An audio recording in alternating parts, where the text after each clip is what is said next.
शब 15 शाबानुल मुअज़्ज़म यानी तकदीर बदलने की रात, यानी तकदीर लिखने की रात, वो रोज़ जब दुआएं और हाजात खुद दरवाजे पे खड़ी होती हैं कि मांगने वाला हमें मांगे और खुदावंद आलम हमें शर्फ़ कबूलियत अता कर दे। वो रोज़ कि जब इंसान अपने आने वाले हालात बदलने पर खुद कुदरत रखता है। वो रोज़ कि जब खुदाई तमाम तर दरवाजे और दरीचे खुले हुए हैं कि ए मांगने वाले बंदे मुझसे मेहदी के सदक़े मांग तो सही, तो जो मांगेगा तुझे अदा कर दिया जाएगा। इस रोज़ जहाँ इबादत अंजाम दी जाती हैं उनमें कुछ वज़ाइफ और कुछ अज़कार ऐसे हैं कि जैसे कलम इंसान के हाथ में हो और लोह उसके सामने मौजूद हो और तख्ती उसके सामने मौजूद हो और वो अपने हाथों से अपनी किस्मत लिख रहा हो। एक ऐसा अमल जो मेरे दिल के इंतहाई नज़दीक है, एक ऐसा अमल कि जिसे मैंने अपनी तकालीफ और अपनी परेशानियों के अय्याम में जब भी किया है, मैं कभी उससे मायूस नहीं हुई हूँ।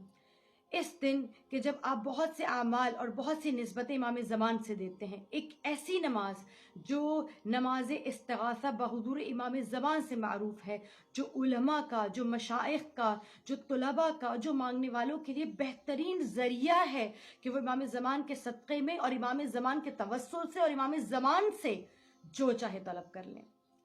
वैसे इस नमाज को शबे जुमेरात और शबे जुमा भी अदा किया जाता है, लेकिन 15 शाबान की शब इसका अदा करना बेहद मुजर्रब है। करना क्या है कि आपने 2 रकत नमाज अदा करनी है। 2 रकत इस तरह से नियत करनी कि 2 रकत नमाज इस्तिगासा बहुज़ूर इमाम ज़मान अदा करता हूँ या करती हूँ क़ुर्बतन इलल्लाह, और फज्र की तरह नमाज पढ़ें। लेकिन पहली रकअत में सूरह फातिहा के बाद सूरह नस्र की तिलावत करें और दूसरी रकअत में सूरह फातिहा के बाद सूरह काफिरून पढ़ लीजिए। नमाज को तमाम करने के बाद अगर मर्द है तो पाँव और सर बरहना, और अगर औरत है तो सर को ढक लीजिए और पैर बरहना खुले हुए आसमान के नीचे जाइए और 595 टाइम्स आसमान की तरफ देख के कहिए या हुज्जतुल काइम, या हुज्जतुल काइम, या हुज्जतुल काइम।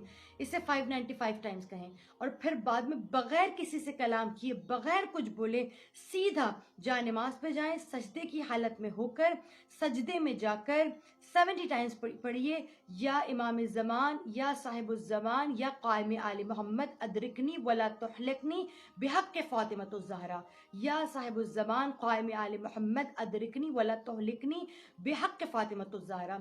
इसका विर्द करें और सजदे की ही हालत में जनाब इमाम ज़मान को बार बार कह के पुकारें या फ़र्ज़ंद ज़हरा, और जनाब फ़ातिमा का वास्ते के ज़रिए से अपनी हर हाजत सजदे की हालत में ही मांगिए। आप देखेंगे या तो सजदे से सर न उठे और आपको मालूम हो जाएगा कि आपकी हाजत पूरी हुई है। और उलमा यहाँ तक कहते हैं कि इस अमल को 1 हफ्ते दोहराएं, हाजत पूरी ना हो तो दूसरे हफ्ते यानी शब जुमेरात और शब जुम्मा इस अमल को करें, और अगर हाजत पूरी ना हो तो तीसरे हफ्ते भी इस अमल को बजा लाएं। वो कहते हैं अगर तीसरे हफ्ते ये अमल पर आपकी हाजत कबूल ना हो तो चौथे हफ्ते खुद इमाम ज़मान आपके ख्वाब में तशरीफ़ लाते हैं और लाकर आपको उस हाजत की कबूलियत का वक्त भी बताते हैं और अपना दीदार भी कराते हैं। यानी इससे बेहतरीन क्या हो सकता है। मैंने अपनी ज़िंदगी में इस अमल के ज़रिए वो नामुमकिन हाजात मांगी कि जिनके पूरा होने का मुझे इम्कान ही नहीं था। जानबूझ के ऐसी हाजात मैंने मांगी कि मुझे पता था जो कबूल नहीं हो सकती, लेकिन उसके बावजूद भी मैंने देखा कि या तो पहले हफ्ते या दूसरे हफ्ते, और इसीलिए मांगी थी कि शायद चौथे हफ्ते खुद इमाम मुझे दीदार कराएं। लेकिन इमाम का दीदार अपनी जगह, लेकिन उससे पहले मैंने इस हाजत, अपनी तमाम तर हाजत को पूरा पाया है। आप देखिएगा दुनिया के किसी दरवाजे पर जाने की ज़रूरत नहीं है, हमें साहिब मुमकिनात के दरवाजे पर जाना चाहिए। हम उनके दरवाजे पर हैं कि जो इख्तियारात को अपने हाथों से बांटा करते हैं। जो चाहे आज इस शब के सदक़े भी, इमाम ज़मान के सदक़े में अपने हाथों से अपनी तकदीर का सौदा करे, अपने हाथों से खुदावंद आलम के साथ तिजारत करे, मोहब्बत महदी को ले ले और अल्लाह से जो चाहे तलब करे।